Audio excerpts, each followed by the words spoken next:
प्रेमी सज्जनों तथा देवियों, इस उद्घाटन सत्र में सभी गुरुजनों से आपने बड़ी अच्छी अच्छी बात सुनी, जिसका सारांश यही था कि मनुष्य एक संगतिशील प्राणी है। मनुष्य के अलावा किसी अन्य प्राणी पर संगति का कोई असर नहीं पड़ता है। जैसा कि हमारे पूज्य श्री स्वामी ब्रह्मानंद बाबा बता रहे थे कि एक गाय के सामने में आप मछली के पानी से मिला हुआ घास रख दें तो 50 दिन तक वह गाय भूखी रह सकती है, लेकिन मांस मछली के गंध वाले सामग्री को सूंघ तक नहीं सकती है। खाने की बात तो छोड़ ही दीजिए। अब दूसरा उदाहरण इन्होंने दिया कि बाघ के सामने में आप भूखे बाघ के सामने में, जो 50 दिन से किसी कारण से भूखा बाघ हो, उसके सामने में घास भूसा किसी खल्ली नमक आटा छीट करके नाग में परोस दे तो बाघ ही भूखा मर सकता है, लेकिन घास का एक ग्रास उठा करके नहीं खा सकता,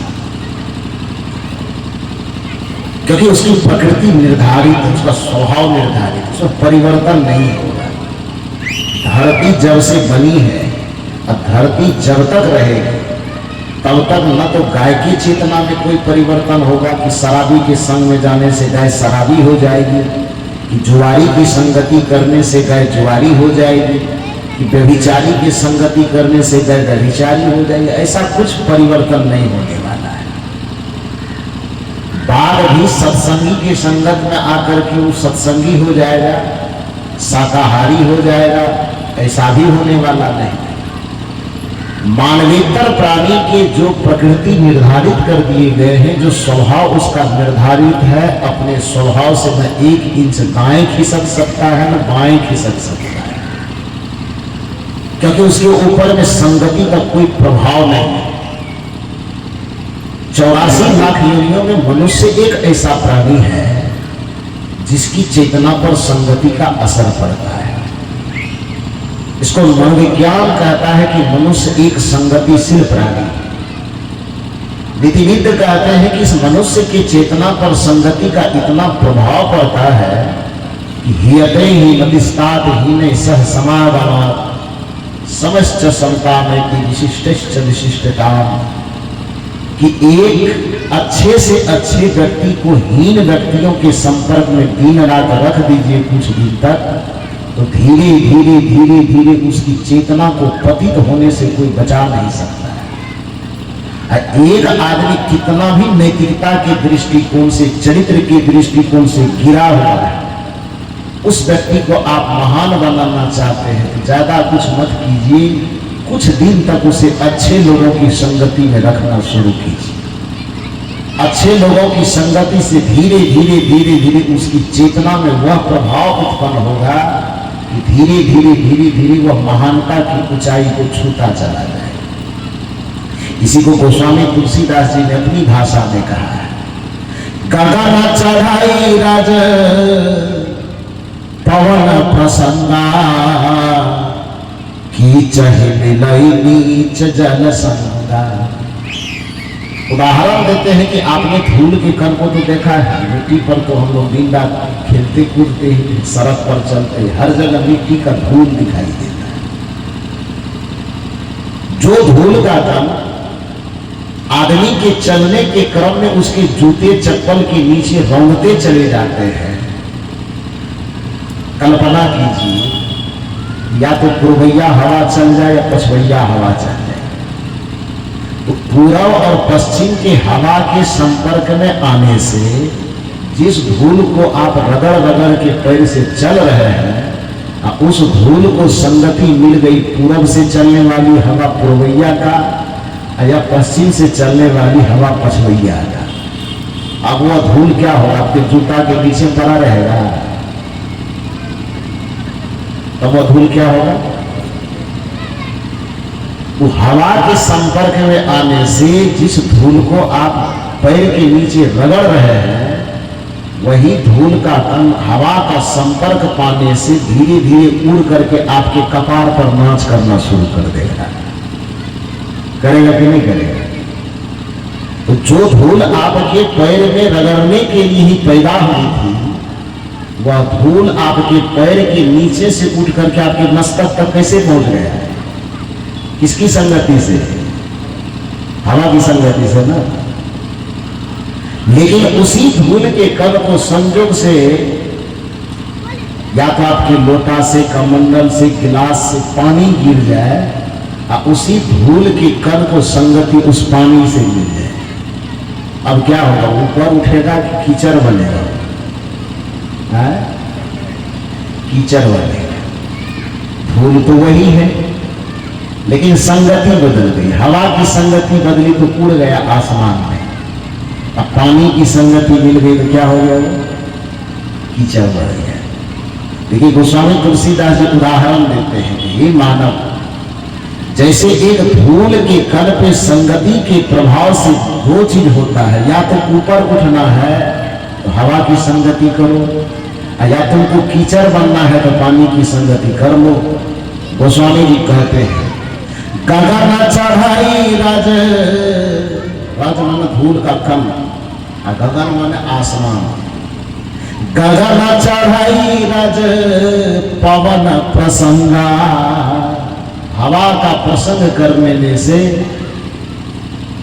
जो धूल का कण है वह गगन चढ़ी आसमान में चढ़ जाता है। लेकिन कीचड़ मिलई नीच जल संगा, नीचे ढलकने वाली पानी की संगति यदि वह कर लेता है धूल का कण, रजकण, तो वह कीचड़ बन जाता है। उसी तरह से हे मनुष्य, यदि आप अपनी चेतना को धीरे धीरे मनुष्यता की प्रकृति में स्थिर करते हुए, संस्कृति से जोड़ते हुए यदि अपनी चेतना को महान बनाना चाहते हैं, अपने मानव जीवन को सफल और सार्थक दोनों करना चाहते हैं, जिस चार फल की प्राप्ति हमारे पूज्य बाबा बता रहे हैं, उस चार फल की प्राप्ति इसी मानव जीवन में सिद्ध करना चाहते हैं, अर्थ धर्म काम मोक्ष सबकी सिद्धि चाहते हैं, तो एक काम कर लीजिए, साधु की संगति कर लीजिए, संत की संगति कीजिए।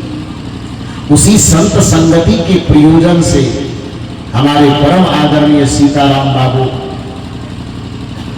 जो अपने कबीर पार्क निकेतन चैरिटेबल ट्रस्ट के बड़े सक्रिय सदस्य हैं, बराबर यहाँ से जाकर के जब भी कोई कार्यक्रम होता है तो यहाँ से भागलपुर कहलगांव आश्रम में जाकर के भाग लेते हैं।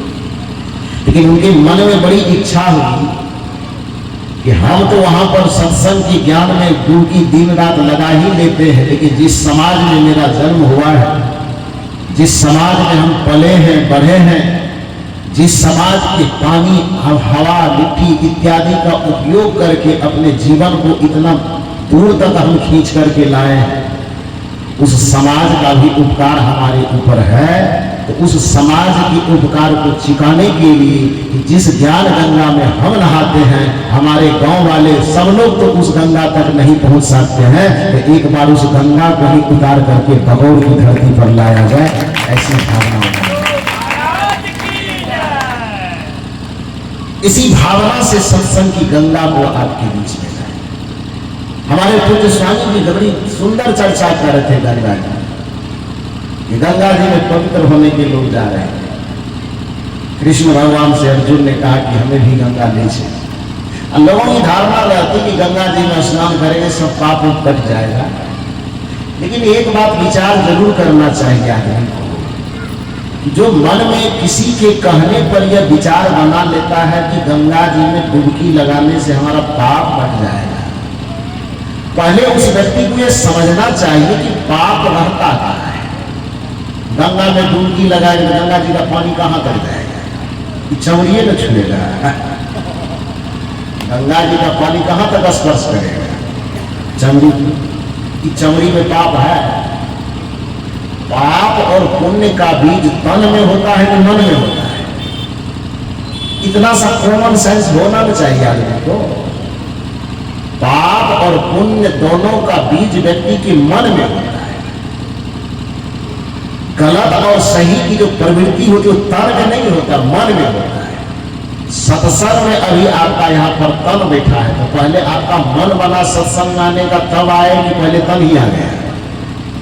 मन में पहले भाव बना होगा ना कि सत्संग सुनने जाना है, तो घर के 10 काम को थोड़ा इधर उधर बाएं बाएं टाल भी देंगे, अच्छा दूसरे दिन कर लेंगे। आज भागलपुर से साहब आए हैं, महाराष्ट्र से आए हैं, हरियाणा से आए हैं, सब लोगों का दर्शन कर लेंगे, कुछ कुछ अच्छी बातें सुन लेंगे। ये मानसिकता पहले बनाए थे, और मन जब बन गया तो तन आ गया।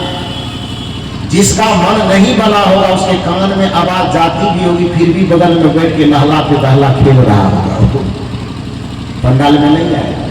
क्यों नहीं आएगा? क्योंकि मन उसका नहीं बना है। तो अच्छे बुरे संस्कारों का बीज तन में नहीं होता है, मन में होता है। पाप और पुण्य का बीज तन में नहीं होता है, मन में होता है। तो पाप का नाश करेंगे तो तन को डुबकी लगाने से कि मन को डुबकी लगाने से?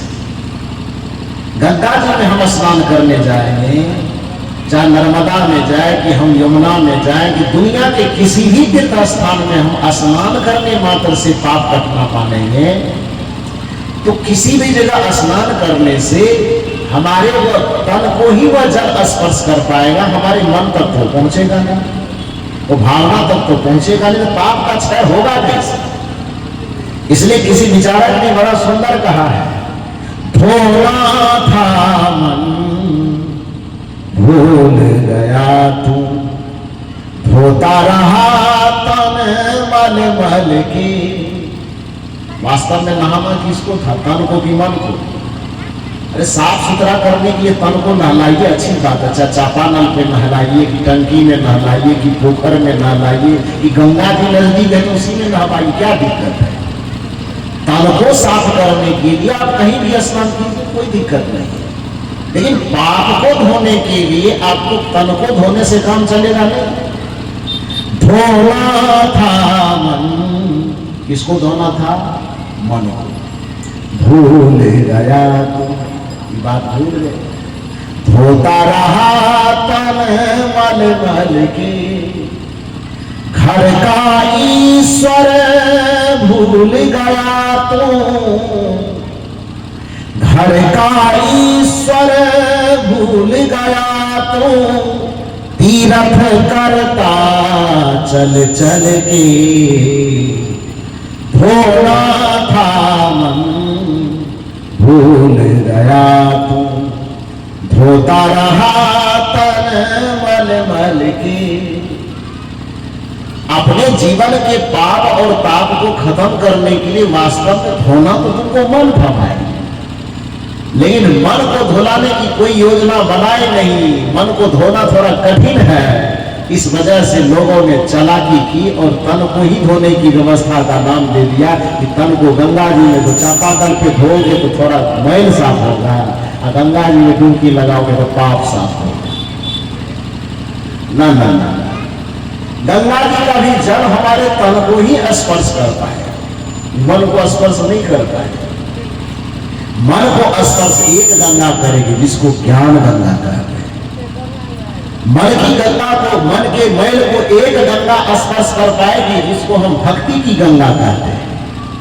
मन के मैल को, मन के पाप को एक ही गंगा स्पर्श कर सकेगी जिसको हम ज्ञान की गंगा कहते हैं, वैराग्य की गंगा कहते हैं, सत्संग की गंगा कहते हैं। इसलिए सत्संग की गंगा में आकर के जो डुबकी लगाता है निश्चित ही उसके मन के पाप और ताप दोनों धुल जाए। हम लोग भजन में बड़ा सुंदर गाते हैं, सत्संग की गंगा में जो नित्य नहाते हैं, तो उसका परिणाम में क्या आता है? पापी से पापी भी पावन बन जाते हैं। पापी से पापी आदमी भी पावन बन जाता है। आपको लगता है कि कोई बात बनी बनाई कही जा रहे थे, हजारों उदाहरण देख लीजिए ना, इतिहास से लेकर के आज तक गिनती कीजिए, जिसके भी चेतना में सुधार आई है। लाखों दारू पीने वाले आदमी गंगा में डुबकी लगाने से सुधरा नहीं। लेकिन सत्संग से आकर के अपने जीवन को भिगाया तो लाखों शराबी शराब की बोतल को हाथ से फेंक दिया। लाखों मांसाहारी व्यक्ति, करोड़ों मांसाहारी व्यक्ति भले ही गंगा में डुबकी लगा कि उसकी चेतना में कोई परिवर्तन आया हो कि ना आया हो, ये उदाहरण किसी के सामने नहीं होगा। लेकिन सत्संग की गंगा में जिसने डुबकी लगाया, और एक नहीं, दो नहीं, हजार नहीं, लाख नहीं, करोड़ों आदमी अपने जीवन से मांसाहार का परित्याग करके शाकाहार को धारण किया है, ये प्रत्येक व्यक्ति जानता है। चोरी छोड़ करके अचोट को धारण किया, हिंसा को छोड़ करके अहिंसा को धारण किया, असत्य को छोड़ करके सत्य को धारण किया, कटुता को छोड़ करके प्रेम को धारण किया। यदि इन सारे बुराइयों को छोड़ करके अच्छाइयों को धारण करवाने वाली कोई गंगा है, उस गंगा का नाम है सत्संग की गंगा, गुरु की गंगा। सत्संग की गंगा में जो नित्य नहाते हैं, परिणाम क्या आता है? पापी से पापी भी पावन बन जाते हैं। ये केवल एक व्यक्ति नहीं कहते, दुनिया के तमाम ऋषि मुनि का यही उदाहरण है। ऋषियों और मुनियों ने ये बात बताई है, सत्संग ही जीवन है, सत्संग ही भलाई है, सत्संग ही भलाई है। ये वेद बताते हैं, सदग्रंथ बताते हैं। वेद से पूछो, शास्त्रों से पूछो, सदग्रंथों से पूछो, वह यही बताएगा। यदि अपने मन जीवन के पाप को धोना है तो गंगा जी से काम नहीं चलेगा। इसको यदि आप उदाहरण से ही समझना चाहते थे, कहानी में भी कहूं। हमारे बाबा लोग को रामायण से, कोई गीता से उदाहरण दे रहे थे तो हम काहे न छूट जाते। हम ही कहा जाता है, महाभारत की घटना को आप जानते हैं। महाभारत में भीष्म पितामह का नाम आप लोग सुने हैं? सुने हैं? भीष्म पितामह किसका पुत्र था? पिताजी का नाम तो शांतनु था, और माता का नाम आप लोग बोलिए। तो खाली फूल की डालियां लेके दौड़ने से काम चलेगा कि वो सब जानना होगा।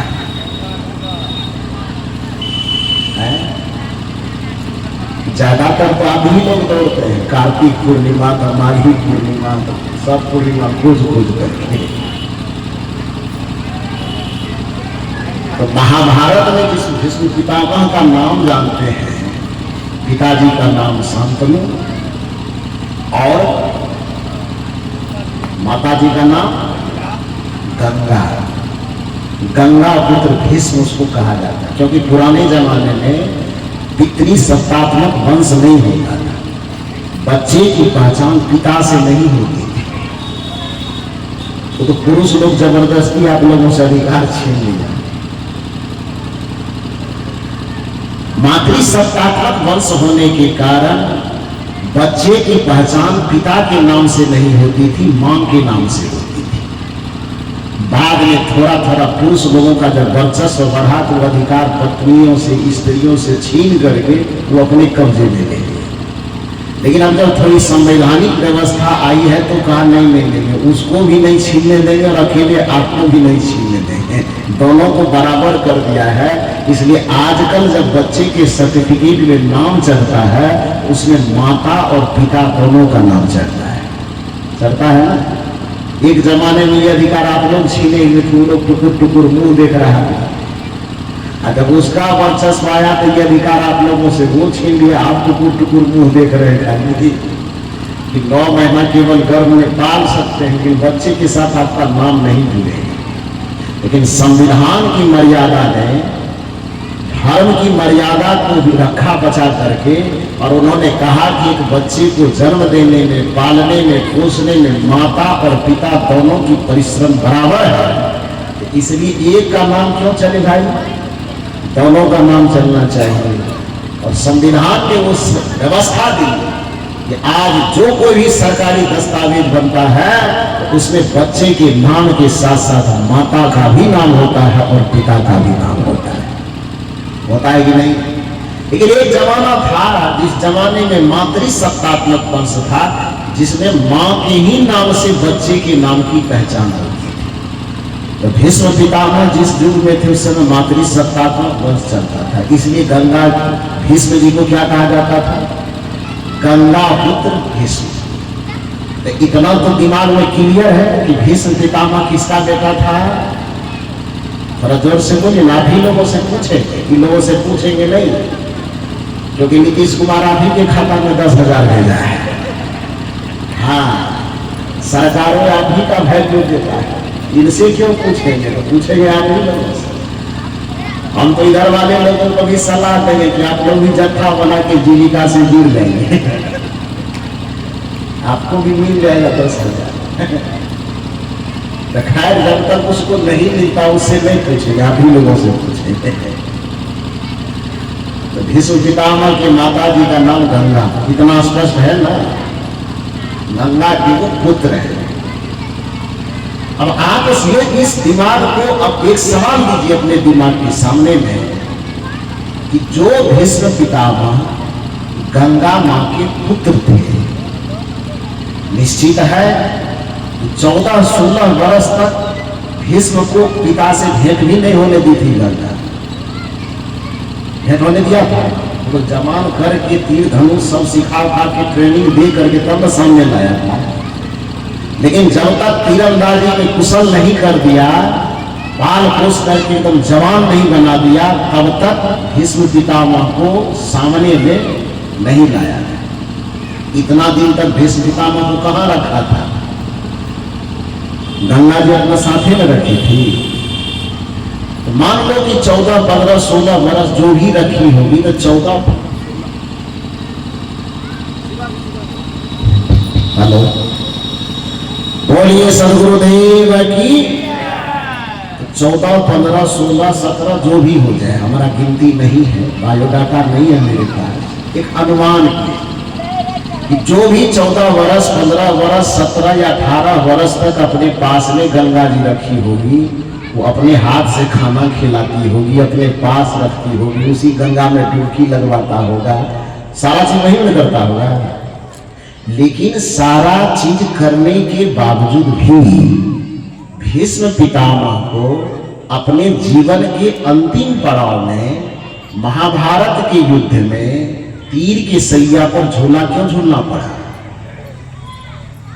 झूला था ही नहीं, तीर पूरा गत्तर गत्तर, रोआ रोआ, अर्जुन तीर मारा था कि नहीं मारा था? तीर मारा था तो तुरंत प्राण छूट गया था। दर्द से कराते कराते तीर पर लेटे हुए थे। उस तरह एक आदमी के शरीर में एक कांटा चुभ जाए तो उसके दर्द को बर्दाश्त करना मुश्किल होता है। जिसके नाक से लेकर के मस्तक तक एकदम 1-1 इंच पर तीर भोंका हुआ हो, उसको दर्द नहीं होता होगा कि नहीं? लेकिन उसके बावजूद भी कम से कम 15 दिन तक उसका प्राण नहीं छूटा। वो लटका रहा, शरीर से खून टप टप गिरता था, दर्द से कराहते थे, लेकिन फिर भी मृत्यु नहीं आ रही थी। उस छटपटाते हुए स्थिति में संजोग से रात्रि के समय में एक दिन कृष्ण जी मिलने के लिए जाते हैं। भीष्म पितामह देखते हैं कि मेरे पास कृष्ण आकर के खड़े हैं, हाथ तो जोड़ नहीं सकते, भाव से ही कहा कि हाथ जोड़ करके प्रणाम करता हूं कृष्ण, आप आए हो मुलाकात करने, वैसे तो कुछ इच्छा नहीं, तो मरने के अलावा और कोई चाहत है नहीं, लेकिन मन में एक बात खल रहा है कि मरने से पहले एक बात जान लो कि मैं जहां तक मैं अपने जीवन को जानता हूं, मेरा जो कर्तव्य था उस कर्तव्य को करने के अलावा मैंने अधर्म कभी नहीं किया, पाप कभी नहीं किया, किसी को सताया नहीं, बेवजह किसी को कोई कष्ट नहीं दिया। और आदमी को कहा जाता है कि करनी देखा जाता है मरने के बेला में, तो हमारा मरने की बेला ये आ गया, करनी देख रहे हैं कि 1-1 इंची पर तीर भोंका हुआ है। तो जब कोई पाप किए हम नहीं, जब कोई अपराध किए हम नहीं, नैतिकता के पथ से अलग हट करके कुछ कुकर्म नहीं किए, तो आखिर ये करनी के मरने के बेला में ये करनी जो हमको देखना पड़ रहा है, कि कर्म फल का जो भोग दिखाई दे रहा है, क्यों? किससे ये सवाल किया? श्री कृष्ण जी से। श्री कृष्ण ने कहा कि आप अपने चेतना के स्तर पे साधना और तप के बल पर कितने जन्म को देख सकते हैं? क्योंकि चेतन मन, अचेतन मन, अवचेतन मन, मन के 3 तल होते हैं। साधना की सूक्ष्मता में व्यक्ति जैसे जैसे उतरता जाता है, गहराई में जैसे जैसे डुबकी लगाता है, अपने मन के तल की, मन की भावनाओं को परखते चला जाता है। तो भीष्म पितामह के पास वो तप था। श्री कृष्ण ने कहा कि आप अपने तप बल के आधार पर आप अपने कितने पूर्व जन्म की घटनाओं को देख सकते हैं, जान सकते हैं। भीष्म पितामह ने कहा 100 जन्म। कितना जन्म? 100 जन्म पहले की घटनाओं को हम देख सकते हैं कि हमने क्या क्या, कौन सा पाप किया कि पुण्य किया, अच्छा किया कि बुरा किया, धर्म किया कि अधर्म किया। इस बात को हम जान सकते हैं अपने तपोबल से। श्री कृष्ण ने कहा कि उसमें कुछ गलत झलक रहा है 100 जन्म तक। भीष्म पितामह ने कहा नहीं, इसीलिए तो मैं आपसे पूछ रहा हूं, 100 जन्म तक कहीं मुझे कहीं कोई गड़बड़ी नहीं दिखाई दे रही है, और फिर भी ये करनी के वक्त में मरनी के वक्त में करनी देखा जा रहा है, ऐसा क्यों? श्री कृष्ण मुस्कुराए। उन्होंने कहा कि बस ज्यादा नहीं, 1 जन्म और पीछे जाना है। और श्री कृष्ण भीष्म पितामह के मस्तक पर हाथ रखते हैं और कृष्ण जी के तपोबल के प्रभाव से बस 1 जन्म और पीछे खिसकते हैं। भीष्म पितामह कितना जान रहे थे? 100। अब कृष्ण जी मस्तक पर हाथ रखे, खिसका करके ले गए 1 जन्म और पीछे, यानी 101 जन्म पीछे। जैसे ही 1 से 1 जन्म पीछे पलटते हैं, उसकी चेतना में छिपे हुए जो संस्कार है वो निकलता है। क्या निकलता है? कि 101 जन्म पहले भी भीष्म पितामह अपने राजा, उसके पिताजी राजा थे और राजा पिता की इकलौता राजकुमार थे, इकलौता बेटा थे। आप लोग जानते हैं कि सामान्य लोगों में भी यदि बेटा इकलौता हो तो कैसा होता है? दुलार में उसका सब अवगुण धीरे धीरे टालते टालते टालते थोड़ा उद्दंडता उसमें ज्यादा होती है अन्य लोगों के अपेक्षा। और सब ऐसे हो इसकी कोई गारंटी नहीं है, लेकिन अधिकांश हो दुलार मलार में होते होते थोड़ा ज्यादा उदंड हो जाता है। और यदि वो राजा का बेटा हो और वो भी इकलौता हो तो फिर कहना क्या? फिर तो कहने की कोई जरूरत ही नहीं। तो थोड़ा उदंडता थी, उम्र का भी प्रभाव था।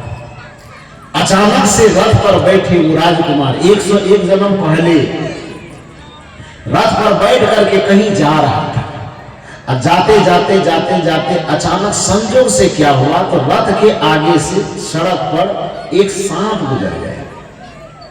तो हर जगह की अलग अलग धारणा होती है। कुछ जगह ये माना जाता है कि रास्ता को यदि बिल्ली काट दिया तो अपशगुन हो गया, यही कर दिया तो अपशगुन। पता नहीं अपशगुन वगैरह का भी कितना धारणा दिमाग में लोग बैठा के रखा।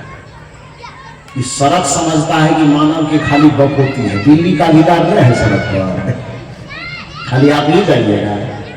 और उसको मन होगा कि रोड क्रॉसिंग करना था, आपसे पूछ करके करेगी। उसका भी बाल बच्चा है, घर परिवार होगा, नहरा ससुराल होगा, कहीं आना जाना होगा तो दाएं बाएं नहीं करेगा वो। लेकिन उसके दाएं बाएं करने से कहते हैं मेरा अपशगुन हो जाता है। तो पता नहीं क्यों ऐसा लगता है। खैर जो भी हो, एक सामाजिक मान्यता, एक सामाजिक धारणा कि बिल्ली के रास्ता काट देने से अपशगुन हो जाता है, उसी तरह की धारणा उस जमाने में रही होगी कि सांप के रास्ता काट देने से जतरा क्या हो जाता है? खराब हो जाता है। तो ऐसा सोच करके जैसे ही उसके आगे से गुजरा थे, तो राजकुमार नया उम्र, चंचल स्वभाव, उद्दंडता से भरा हुआ दिल दिमाग उठा और गुस्सा से रथ पर से उतर करके गया। उस सांप मारा, एक तीर पड़े, नोक पड़े, सांप छटपटाने लगा। क्रोध से इतना उबल रहा था कि अपने तरकस से दूसरा तीर निकाल करके पूरे शरीर में जितना उसको गांथ सकता था सांप को पूरे शरीर में एकदम गांठ दिया थे और उसके बाद गुस्सा से उसको उठा करके फेंका जोर से। तो जिधर फेंका उधर संजोग से बबूल या ऐसे कुछ नागफनी का कांटा वाला कोई पौधा था, फेंका जोर से, उस कांटे पर जाकर के वो सांप अटक गया और पूरे शरीर में कांटा क्या हो गया, चुभ गया। इस तरह से 15, 16, 17 दिन, 18 दिन, जितना दिन भी हो, गिनती करने हम बैठे नहीं थे, वहां अनुमान नहीं कर सकते, तो उतना दिन तक 15, 16 दिन तक वो टिका हुआ। टिके रहने के बाद 15, 16 दिन जब लगभग गुजर गया, तब उसके बाद उस सांप का क्या हुआ, प्राण छूटा। श्री कृष्ण का देख लिए अपने कर्तव्य का फिल्म जो चल रहा था 101 जन्म पीछे वाला, वो देखे कि नहीं देखे? उन्होंने कहा हाँ देख लिए प्रभु। हाँ, आप पता चला कि अभी झूला क्यों झूल रहे हैं? कितना दिन के बाद? 101 जन्म के बाद। इसी बात को कबीर साहब ने कहा है, कबीर कमाई आपनो कभी न निष्फल जाए, 7 समुंदर आरा पड़े तो आगे मिलिया धाय। गोस्वामी जी भी सुर में सुर मिला के कहते हैं कि करम प्रधान विश्व करी राखा, जो जस करहि सो तस फल चाखा, को न काहु सुख दुख कर दाता, निज कृत कर्म भोगी सुनिभ्राता। कर्म प्रधान है, कोई किसी को सुख दुख अलग से नहीं देता है कि अपने ही द्वारा किए गए शुभ कर्म के परिणाम में तुमको सुख मिलता है, और आपके ही द्वारा किए गए कुकर्म के परिणाम में आपको दुख मिलता है। न सुख देने वाला कोई आसमान में ऊपर में बैठा हुआ है, न दुख देने वाला कोई आसमान में बैठा हुआ है। चाहे वह कर्म आज का किया हो कि कल का किया हो कि वर्षों का किया हो कि उससे भी और ज्यादा दिन का किया हो, लेकिन तब तक उस कर्म का अंत नहीं होगा जब तक पाप और पुण्य के रूप में, सुख और दुख के रूप में उस फल को आप भोग नहीं लेंगे, तब तक उस कर्म का अंत किसी भी प्रकार से संभव नहीं है। चाहे आप गंगा में डुबकी लगाओ कि जमुना में डुबकी लगाओ कि और कहीं तीर्थ व्रत करो, उससे कोई फर्क पड़ने वाला नहीं। यह चीज देखा भीष्म पितामह ने कि मेरे 101 जन्म पिछले कर्मों का फल आज हमको मिल रहा है। कृष्ण जी से उन्होंने पूछा कि इस फल का अंत अभी तक कोई जग कथा धर्म कीर्तन से नहीं हुआ था। श्री कृष्ण ने कहा कि हमको क्या कहते हो, तुम तो खुद ही गंगा पुत्र हो, ध्यान दीजिए मेरे संग पर। क्या कहा कि तुम खुद गंगा पुत्र, गंगा जी में ही तुम्हारा जन्म हुआ है, गंगा जी में ही तुम्हारा पालन पोषण हुआ है, गंगा जी के अंदर ही तुम्हारे जीवन के 15, 16 या 18 वर्ष लगभग बीते हैं। और इतना दिन तक गंगा जी के अंदर रह करके गंगा का पुत्र होने के बावजूद भी, ध्यान से सुनिए मेरी बात, जो खुद गंगा जी के पुत्र हैं, गंगा जी के अंदर ही उसका जन्म होता है, गंगा जी के अंदर ही उसका पालन पोषण होता है, गंगा जी के अंदर ही उसके जीवन के लगभग 18 वर्ष बीतते हैं। 18 वर्ष तक उस गंगा जी के अंदर ही पालन पोषण होने के बावजूद भी जब भीष्म पितामह का पाप खुद गंगा नहीं धो पाई, तो एक दिन डुबकी लगाने से आपका पाप धो देगी क्या? आप उसकी मौसी के बेटा है? कौन पड़ोसिया है? गंगा जी अपना बेटा के पाप को धो पाई? कहिए तो नहीं लग रहा है कि कहानी में बना करके कहा, ये कहानी में अलग से कहीं बना के कुछ लोग इल्जाम तो लगाते हैं, कबीरपंथी सब इसे लबर लबर करता है।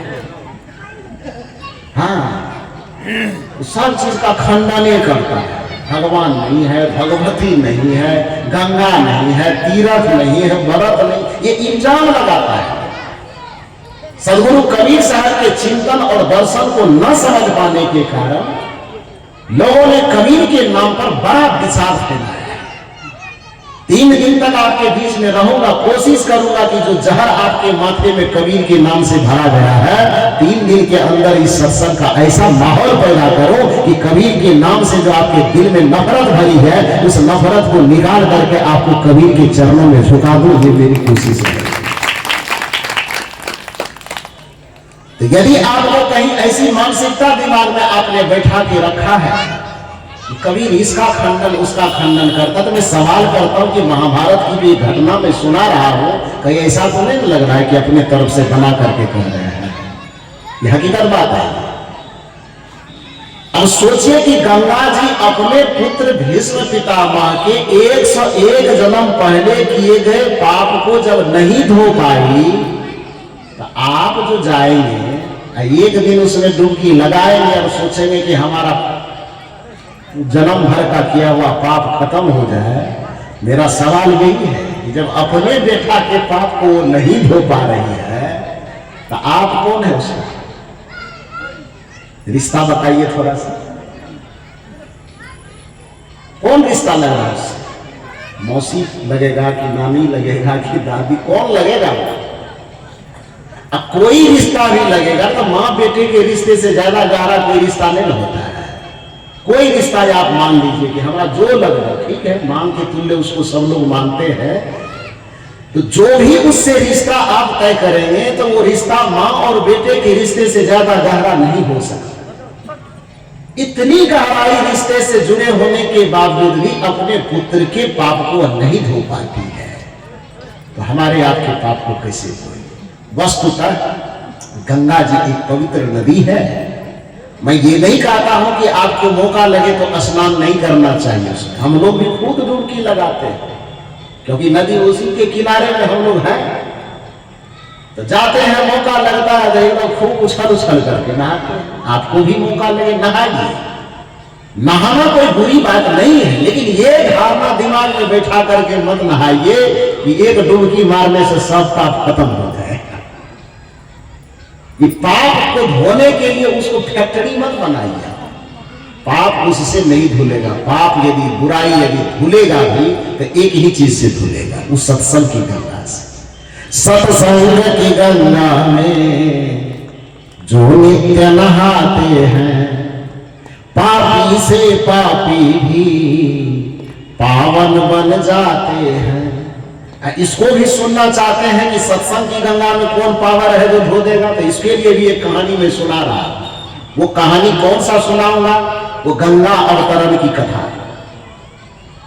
गंगा जी जब इस धरती पर उतरने के लिए भी भगीरथ जी प्रयास कर रहे थे, तपस्या कर रहे थे, तो भगीरथ तपस्या करते करते करते करते जब अपनी तपस्या को पूर्ण कर लिए, ब्रह्मा जी के द्वारा यह वरदान मिल गया। ब्रह्मा जी की तपस्या कर रहे थे। तपस्या करने पर जब वो ब्रह्मा जी को प्रसन्न कर लिए और कहे कि क्या वरदान चाहिए, भगीरथ ने कहा कि हमारे पूर्वज बड़े दुख भोग रहे हैं, पीड़ा भोग रहे, उसको तारने के लिए गंगा जी को धरती पर उतरना परम आवश्यक है। अब गंगा जी सोची बड़ा मुश्किल हो जाएगा, ये कौन वरदान मांगने आ गया? हम स्वर्ग में रहने वाले, विचरण करने वाले, हमको पृथ्वी पर जाना पड़ेगा। अरे कोई आदमी कलेक्टर हो और धीरे धीरे उसका डिमोशन होकर के चपरासी बनना पड़े, तो दुख की बात है कि सुख की बात है? दुख की बात है ना। गंगा जो स्वर्ग में ही निवास कर रही है और उसको किसी कारण से ही पृथ्वी के लोग स्वर्ग जाना चाहता है और स्वर्ग से किसी को धरती पे आना पड़े, तो उसके लिए तो थोड़ा नाराजगी वाली बात होगी ना। नहीं होगी। आप स्वर्ग जाना चाह रहे हैं, हम धर्म करें, पाप पुण्य करें, अच्छा करें, ये करें, किस लिए हम स्वर्ग जाना चाहते हैं? और किसी को जबरदस्ती को वरदान में बांध करके और स्वर्ग से धरती पे लाना चाहते, तो उसको अच्छा लगेगा कि बुरा? बुरा लगेगा ना। तो भगीरथ जी तपस्या की कि गंगा जी को धरती पे ले जाना है। गंगा जी को ये बात अच्छी नहीं लगी। गंगा जी ब्रह्मा जी से कहते, प्रभु मैं धरती पे नहीं जाऊं। ब्रह्मा जी ने कहा नहीं जाना पड़ेगा, क्योंकि वरदान हम दे चुके हैं। मिथ्या न होए देव ऋषि वाणी, देवता और ऋषियों के मुख से जो वाणी निकल जाती है तो उसको पूरा करना प्रकृति को करता है तो तुम तो हमारी पुत्री हो, जाना तो पड़ेगा। गंगा जी ने कहा नहीं, ये तो बड़ा अनर्थ हो जाएगा, लोग नीचे से ऊपर आता रहा, आप हमको ऊपर से नीचे भेज रहे हैं, ये ठीक नहीं हो रहा है। तो इस तरह से करते करते आप अपने बच्चों को कभी स्कूल भेजना चाहते हैं। एक तो फेसबुक पे दिखा रहा था, छोटी बच्ची, उसको विद्यालय भेज रहा है, माता पिता थोड़ा बेगू टांग के कपड़ा उपड़ा बढ़िया से देख के बाल झाड़ रही है, अरे स्कूल जाओ। तो बच्चा को कोई बहाना नहीं मिला तो एक नाक बंद करके इसे सुरसुरा रही है, कहती पापा मत भेजिए। कहा क्यों? का मेरा दोनों नाक बंद हो गया।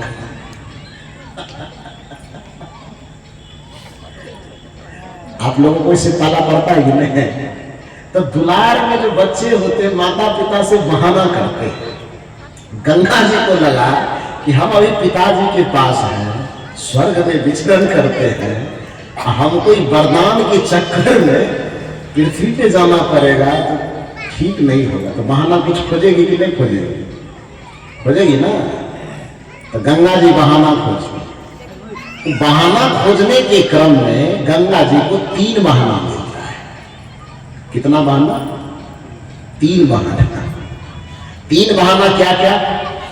पहला बहाना बनाते, पिताजी आप मुझे जिस पृथ्वी पर भेज रहे हैं, स्वर्ग से यदि मैं पृथ्वी पर उतरूंगी तो मेरे धार में इतनी तेज होगी, इतना करंट होगी कि यदि मैं पृथ्वी पर उतरूं तो पृथ्वी मुझे बर्दाश्त नहीं कर पाएगी, और मेरी धार तेज गति से चलते चलते पृथ्वी पर उतरेगी जरूर, लेकिन पृथ्वी पर टिक नहीं पाएगी, वह सोखते हुए सीधे पाताल लोक में पहुंच जाएगी। तो पृथ्वी वाले को लाभ क्या होगा? इसलिए हमको मत भेजिए। पहला बहाना। दूसरा बहाना क्या बनाई? दूसरा बहाना यह बनाई कि आप यदि स्वर्ग से हमको उतारेंगे, ये तो बेचारा भगीरथ है, ये केवल अपने पाप को, अपने पूर्वजों के पाप को धोने के लिए न तपस्या किया है, तो तपस्या इसका है। वर्तमान में ये हमको धरती पर ले जा रहे हैं, लेकिन बिहार के लोग, भारत के लोग, पृथ्वी के लोग बड़े चालाक हैं।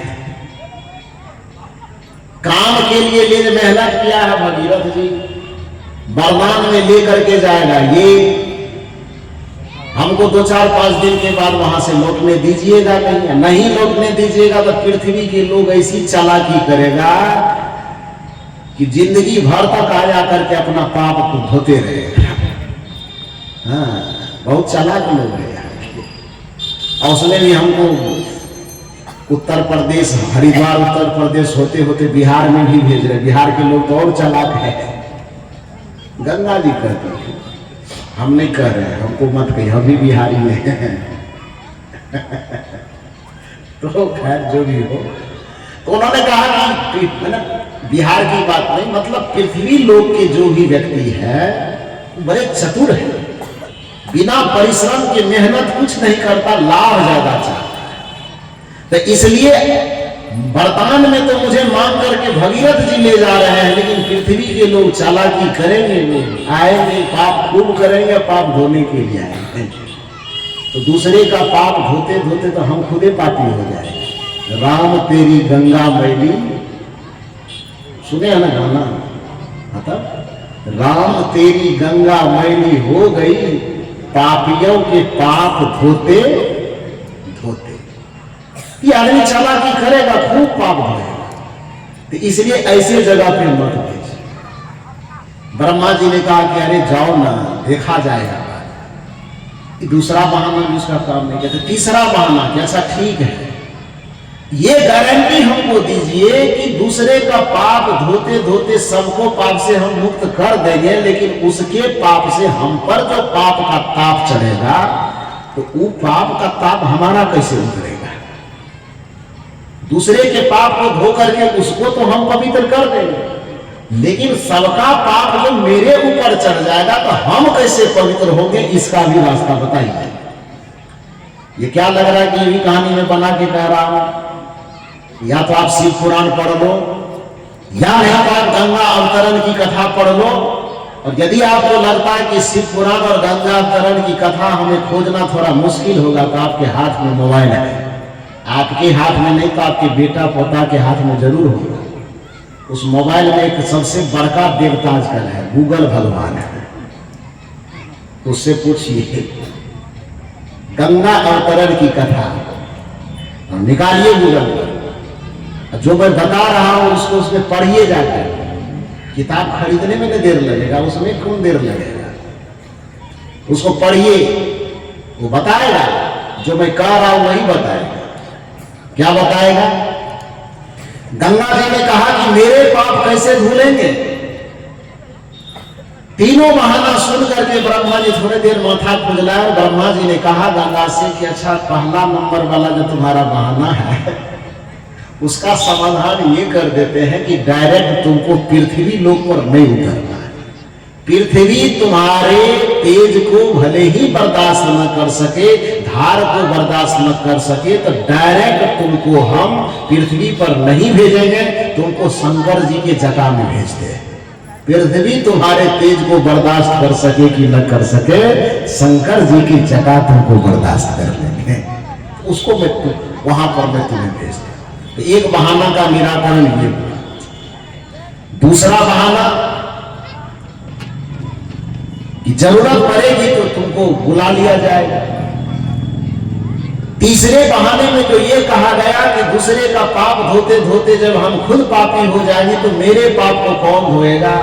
ध्यान से सुनिए, सत्संग की गंगा में जो नित्य नहाते हैं पापी से पापी भी पावन बन जाते हैं।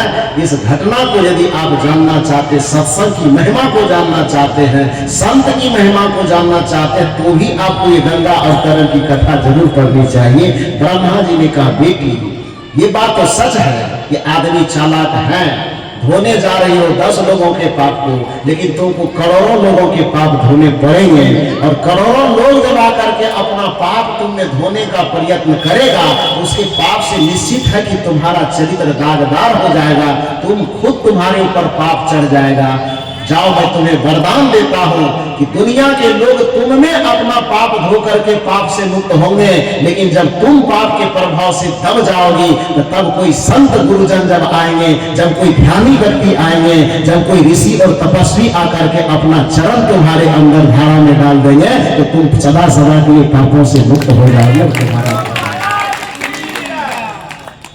यदि आपको लग रहा है कि ये कथा मैं बना के कर रहा हूं तो मैंने दिया ना, बताया ना कि कहां पढ़ना है, जाइए खोजिए पढ़िए, और तब कहिएगा कि कबीरपंथी सब तो खाली सब चीज के निंदे करता है। ना ना ना, निंदा नहीं करता है। संत किसी की निंदा क्यों करे? हाँ, सूर्य के उग जाने से यदि अंधेरा को लगता हो कि मेरी निंदा हो रहा हो तो इसकी परवाह कौन करेगा? जाओ, सूर्योदय हो जाने से यदि चोर को लगेगा कि सूर्य मेरी चोरी कार्य में बाधा डाल रहा है तो चोर की ठेकेदारी लिए है। जाओ तो इल्जाम लगाते रहो कि सूर्य क्यों निकल गया, निकलना मेरा धर्म है, निकलेंगे। तुमको बुरा लगता है तो बुरा लगते रहे। कबीर साहब सत्य के उद्घोषक है। कबीर साहब सत्य धर्म को लोगों को बताते, धर्म की निंदा नहीं करते, धर्म के नाम पर फैले पाखंड, आडंबर और अंधविश्वास की निंदा करते हैं। कबीर ईश्वर की निंदा नहीं करते हैं, बल्कि ईश्वर के नाम पर मिट्टी, पत्थर इत्यादि को जगह जगह खड़ा करके लोगों ने ईश्वर बना दिया है। कबीर कहते हाय रे भागे आदमी, अरे ईश्वर परम चेतना का नाम है, चैतन्यता का नाम है, करुणा का नाम। शंकर जी है कर्पूर गौरम करुणावतार। करुणा का मतलब कठोर होता है कि कोमल। अरे करुणा का मतलब क्या होता है? कठोर की कोमल। किसी का हृदय करुणा से भरा हुआ होगा तो उसका हृदय पत्थर जैसा होगा कि कोमल होगा, मोम जैसा होगा। करुणा माने मोम होता है, पत्थर नहीं होता है। करुणा माने कोमल होता है। भजन गा रहे कर्पूर गौरम करुणावतारम संसार सारम भुजगेंद्र हारम सदा वसंतम हृदयारविंदे भवम भवानी सहितम नमामि। तो भजन को झाल करताल पे गा रहे हैं कि कर्पूर गौरम करुणावतारम, देवता बना दिए पत्थर का। इस सच्चाई को नहीं बताया जाएगा जो परम करुणा से भरा हुआ होगा, जो परम चैतन्यता से भरा होगा, जिसका स्वरूप ये सत्यम शिवम सुंदरम, जिसका स्वरूप सत्य है, वही शिव है, वही सुंदर है। तो स्वरूप यहां पर मंत्र में बता रहे हो सत्यम शिवम और सुंदरम, मंदिर में बैठा के रखो पत्थरम। तो तुमको जो अकल में घुसता क्यों नहीं है कि पत्थरम कभी सत्यम और शिवम सुंदरम कैसे हो सकता है? सत्य परम चेतना का नाम है, सत्य परम ज्ञान का नाम है। उस परम सत्य से आभूषित जो शिव है उसको खोजो ना, उसका अनुसंधान करो, और उस परम शिव की जानकारी आपको मंदिरों में मिले न मिले आपको सत्संग में मिलेगा। इसलिए कबीर साहब आपको शिव से नहीं रोक रहे हैं, बल्कि कबीर साहब कह रहे हैं कि पहले तो शिव के वास्तविक स्वरूप को समझो, और वास्तविक स्वरूप को समझ करके तब उस शिव की पूजा करो, तब उस शिव की उपासना करो। और उस शिव की उपासना जब करोगे तो तुम्हारे हृदय रूपी मंदिर में ही सदा वसंतम हृदयारविंदे भवम भवानी सहितम नमामि, जिस शिव और पार्वती को तुम मंदिर में खोजने जाते हो, यदि सच्चे शिव की उपासना करोगे तो तुम्हारे हृदय रूपी मंदिर में ही शिव और पार्वती प्रकट हो जाएंगे और तुम्हारा कल्याण हो जाएगा। तो शिव और पार्वती की निंदा का सवाल यहां पर, सवाल यहां पर यह है कि शिव के नाम पर जो गलत जगह पर तुमको भेजा जा रहा है, कबीर यह कहते हैं कि उस जगह मत जाओ, तुम धोखा खाओ। क्योंकि मंदिर में बताया है, शिव जी तो नहीं बताया कि हम मंदिर में रहते हैं। वो जिसको धर्म के नाम पे थोड़ा अपना रोजगार चलाना है, पेट भरना है, पेट ठीक है भैया, पेट पालो, कोई मनाही भी नहीं है, लेकिन अपने पेट पालने के चक्कर में आप कबीर को झूठा कहेंगे, बुद्ध को झूठा कहेंगे, महात्मा बुद्ध को झूठा कहेंगे, महर्षि मेही बाबा को झूठा कहेंगे। सबने मना किया है ना, कबीर साहब ने तो मना किया कि बाहर मत खोजो, महर्षि मेही बाबा छूट दे दिए हैं। महर्षि मेही बाबा कसे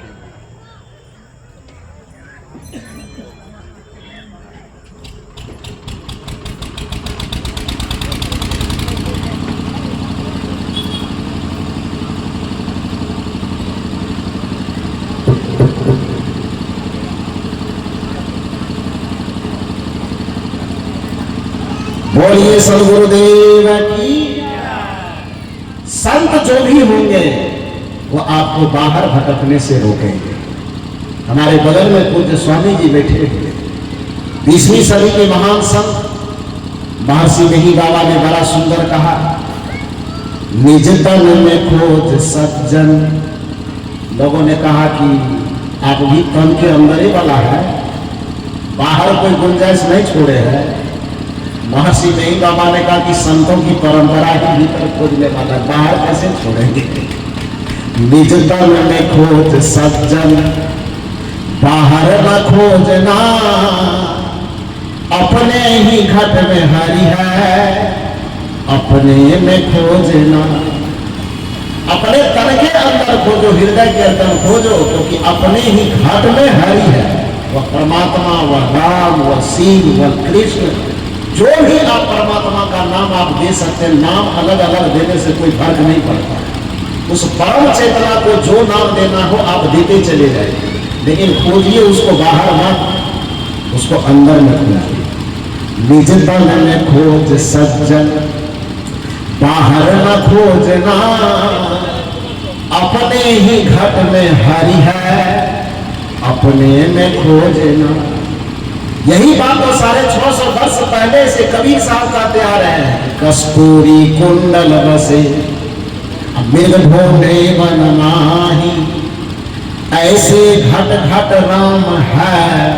अब कुछ लोग कहते हैं कि कबीर साहब कह रहे हैं कि भगवान है ही नहीं, राम है ही नहीं, फलना है ही नहीं। अब कबीर साहब साखी में कह रहे हैं कि कस्तूरी कुंडल बसे मृग ढूंढे वन माही, ऐसे घट घट राम है। कबीर साहब ने राम है कहा कि राम नहीं है कहा?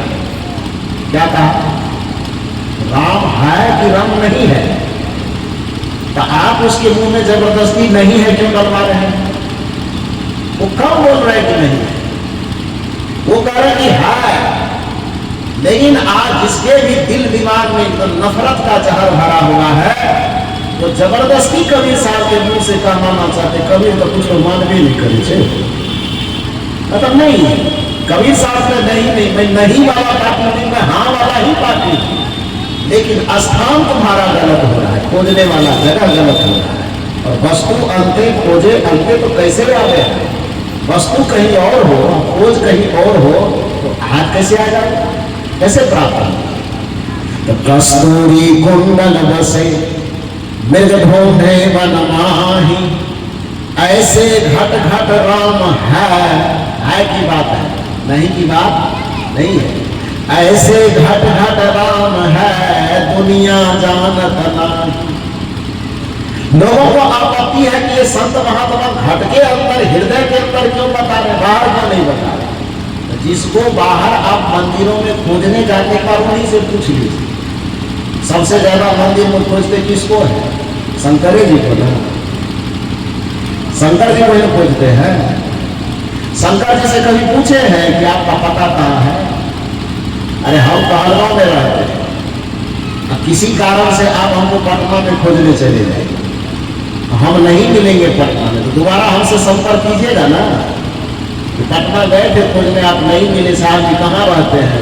तब हम कह रहे थे गलत पता पर चले गए, आप पटना नहीं जाना था, आपको भागलपुर आना था, भागलपुर में कहलगांव आना था, कहलगांव में आके कबीर पार्क विकेतन आना था। ये मेरा ओरिजिनल पता है, तब ना पहुंचेंगे आप वहाँ कि हमने बता दिया आपको कहलगांव का, भागलपुर का, और उसके बाद आप हमको कलकत्ता में जाके खोज रहे थे, मिलेंगे? हजारों वर्षों से भगवान शिव को जिन मंदिरों में जाकर के आप खोजे, आज तक मिला नहीं, तो दोबारा आपने कोशिश की भगवान शिव से संपर्क करने का, पता पर मिल नहीं रहे हैं। ओरिजिनल पता क्या है? वस्तुतः ओरिजिनल पता तो आपके हाथ में दे रखा है, लेकिन आप उसको पढ़ नहीं पाते हैं, और पढ़ते भी है तो समझ नहीं पाते। वो क्या है?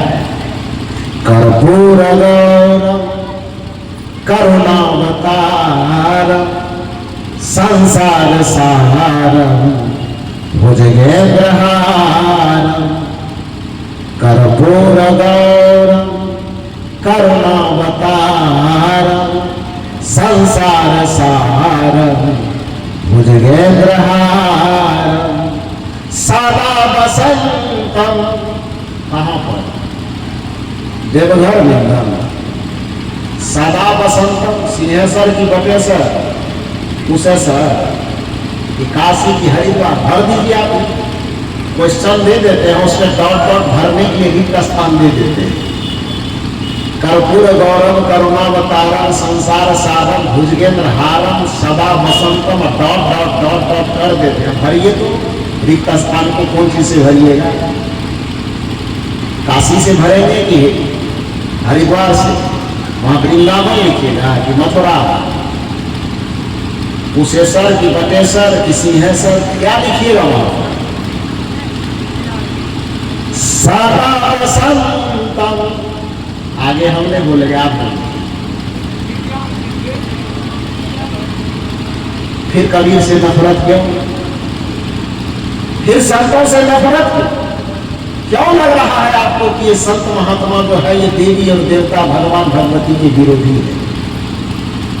कबीर भी तो आपको वही ठिकाना बता रहे हैं जो वास्तविक ठिकाना भगवान शंकर खुद बता रहे हैं। लेकिन भगवान शंकर के दिए हुए पता पर यदि पहुंचोगे तो धर्म के नाम पर धंधा चलाने वाले कुछ लोगों का रोजगार बंद हो जाएगा। इसलिए शंकर जी के ओरिजिनल पता को काट करके नकली रास्ता बना करके आपको नकली जगह पर ले जाएगा।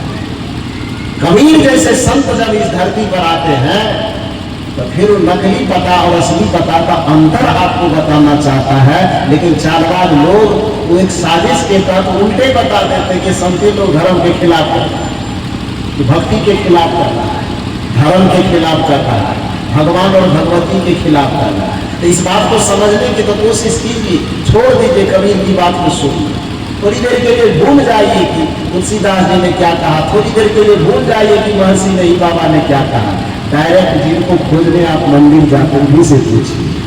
कर्पूर गौरम करुणावतारम संसार सारम भुजगेन्द्रहारम सदा बसंतम हृदयारविंदे, नहीं कहा था कि मंदिर में बसते हैं। अब ध्यान दीजिए कि यहाँ सोमवारी या मंगलवारी की भी चर्चा नहीं है। यहाँ पर 12 महीने में केवल सावन महीने की भी चर्चा नहीं है, बल्कि सदा वसंतम। सदा का मतलब क्या होता है? सप्ताह में एक दिन। सदा का मतलब 12 महीना में एक महीना नहीं। सदा का मतलब हमेशा, सदा का मतलब निरंतर, सदा का मतलब अनवरत, सदा का मतलब प्रतिपल, सदा का मतलब प्रतिक्षण, सदा का मतलब प्रत्येक श्वास में जितनी पलक झपकते हैं तब तक निरंतर, हमेशा, अनवरत। यदि कहीं पर वह शिव, वह परमात्मा, वह राम बसता है तो उसके बसने का पहला ठिकाना है जिसको हम हृदय रूपी मंदिर कहते हैं। इसलिए अपने घट रूपी मंदिर में परमात्मा को खोजना चाहिए।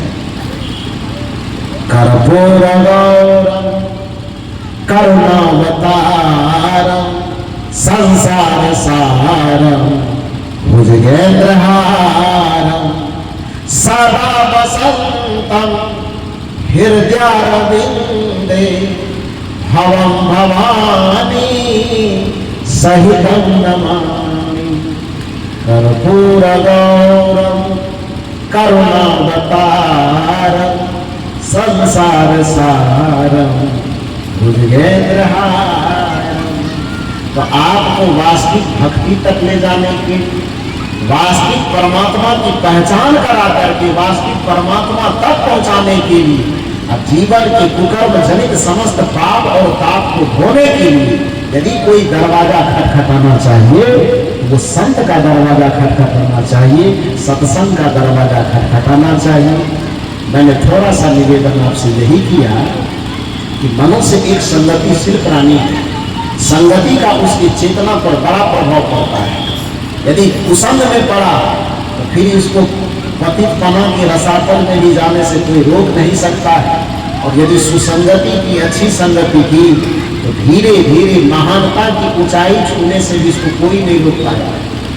यदि कोई व्यक्ति दशरथ पुत्र राम से, यदि भगवान से भी राम मानता है तो गुरु की संगति के प्रभाव से, यदि कोई कृष्ण, देवकी और नंद के यहाँ पालन पोषण जन्म लेने के बावजूद भी पूरे विराट चेतना में ईश्वर का रूप धारण करता है तो उसके जीवन में 3 गुरु की भूमिका होगी। पहला गुरु जिसको हम कुल गुरु कहते हैं गर्गाचार्य जी, दूसरा जो उनके शिक्षा गुरु है जिसका नाम महर्षि संदीपनी है, और तीसरा जो उनका आध्यात्मिक गुरु है जिसको हम महर्षि अंगिरस कहते हैं। 3 गुरु का प्रभाव जब कृष्ण की चेतना पर पड़ा तब जाकर के कृष्ण एक साधारण नंद के यहाँ खेलते कूदते बड़ा होते होते होते भगवान कृष्ण की भूमि यहाँ पर पहुंचे। सत्संग में, समाज में कभी संत की, गुरु की क्या भूमिका होती है, इसी पर प्रकाश डालते हुए कबीर साहब ने कहा कि राम कृष्ण से कोवर। हमारे समाज में, भारतीय संस्कृति में राम और कृष्ण से किसको बड़ा माना जाता है? किसी को नहीं माना जाता। जितने देवी देवता के रूप आपके सामने में है उसमें राम और कृष्ण को बहुत ज्यादा महत्व दिया जाता है। सृष्टि से संबंधित जो देवता है 33 करोड़ हो जाए, लेकिन त्रिदेव को ज्यादा महत्व दिया जाता है, ब्रह्मा, विष्णु और महेश। लेकिन तो ब्रह्मा, विष्णु, महेश इस प्रकृति से जुड़ी हुई घटनाओं में तीनों की भले ही मान्यता हो, लेकिन जन सामान्य के बीच में जो सबसे ज्यादा प्रतिष्ठित देव है उसका नाम है राम और कृष्ण। अनुप जलोटा का एक भजन में नहीं गाया है, जग में सुंदर है 2 नाम। सुने ये सुने, चाहे कृष्ण कहो या राम, बोलो राम राम राम, बोलो श्याम श्याम श्याम। उन्होंने कहा कि ईश्वर वाचक जितने नाम है, ईश्वर वाचक जितने प्रतिरूप है, सब अपने अपने जगह पर अच्छे होंगे, लेकिन उसमें 2 जो है नाम, 2 व्यक्तित्व प्रमुख हैं। कौन कौन? राम और कृष्ण। कबीर साहब गिनाते हैं कि 33 करोड़ की गिनती हम भी नहीं करवा सकेंगे, लेकिन 2 प्रमुख जो आपके बीच में प्रतिष्ठित देव चरित्र है वो महान कैसे बना वो जानो। राम कृष्ण से को बड़ो, राम और कृष्ण से बड़ा कौन है? लेकिन तीनों तो गुरु की, अब तीन लोग के वे धनी, गुरु आगे आधी। तीनों लोगों के वो धनी है, तीनों लोगों की प्रतिष्ठा में सबसे बड़ी प्रतिष्ठा उनकी है, लेकिन फिर भी जब सदगुरु के सामने में वो जाते हैं, संत के सामने में जाते हैं, गुरु के सामने में जाते हैं, तो इतनी ऊंचाई पर बैठने वाले महापुरुष की भी सर एकदम श्रद्धा से झुक जाते हैं। रामचरितमानस में इसका प्रसंग आया है कि एक बार वशिष्ठ मुनि आए, जहां राम सुधाम सुहाए, अति आदर रघुनायक किन्ना, चरण पखार चरणोदक किन्ना। कहा जाता है कि राम जी राजगद्दी संभालने के बाद जब राजगद्दी पर विराजमान शासन चला रहे थे, राजसभा में अचानक मीटिंग चल रही थी, तभी पता चला किसी की मार्फत से कि सभा में गुरु वशिष्ठ जी का आगमन हो रहा है। राम जी तत्काल सभा को स्थगित करते हैं और स्थगित करने के बाद गुरु जी को दौड़े दौड़े जाते हैं नंगे पांव और आदर सहित सिंहासन तक लाते हैं। सिंहासन तक लाने के बाद राम जी कहते हैं वशिष्ठ जी से कि गुरुदेव सिंहासन पर विराजमान होइए। गुरु ही अपनी मर्यादा जान रहे हैं। उन्होंने कहा राजन चलो घर के अंदर, वहां पर बैठेंगे, ये राजसभा है, राजगद्दी है, इस पर केवल राजा को बैठने का अधिकार है, दूसरा कोई इस पर नहीं बैठे। इसका मतलब ये नहीं कि कलेक्टर का पिताजी जाएगा तो कलेक्टर की कुर्सी पर बैठे, संविधान में ऐसा लिखा हुआ नहीं है। पिताजी की जगह पर है, अब कलेक्टर की कुर्सी कलेक्टर की जगह पे नहीं हो सकती। तो वशिष्ठ जी ने समझाया कि राजा की कुर्सी है, इस पे राजा बैठे, मैं तुम्हारा गुरु हूं तो चलो घर में, वहां को आदर सत्कार करना होगा कर देना, लेकिन इस सिंहासन पर तुम्हारा अधिकार है, तुम ही बैठो। तो गुरु ने अपनी मर्यादा का निर्वहन किया, लेकिन राम जी ने भी वहां पर कहा कि हे गुरुदेव ये बात सच है कि मैं राजा हूं और राजा होने के नाते इस राज सिंहासन पर मेरा अधिकार है, लेकिन यह भी ध्यान रखना होगा कि मुझे राजा बनाया किसने है। मैं तो राजा हूं, लेकिन आप राजा को, एक रंग को राजा बनाने वाले हैं, इसलिए बनाने वाले के सामने कभी किसी को बड़ा नहीं होना चाहिए। आप इस सिंहासन पर विराजमान होइए, आपका ही पहला अधिकार है। और भगवान के स्वरूप होने के बावजूद भी गुरु का सम्मान बरकरार रखने के लिए राज सिंहासन पर वो बैठा है। कथा प्रसंग यही है कि एक बार वशिष्ठ मुनि आए, जहां राम सुख धाम सुहाए। परिणाम क्या हुआ? राम जी ने मीटिंग हॉल में बैठा दिया, बैठिए 1 घंटा इंतजार कीजिए तब आते हैं करने, ऐसा नहीं किया।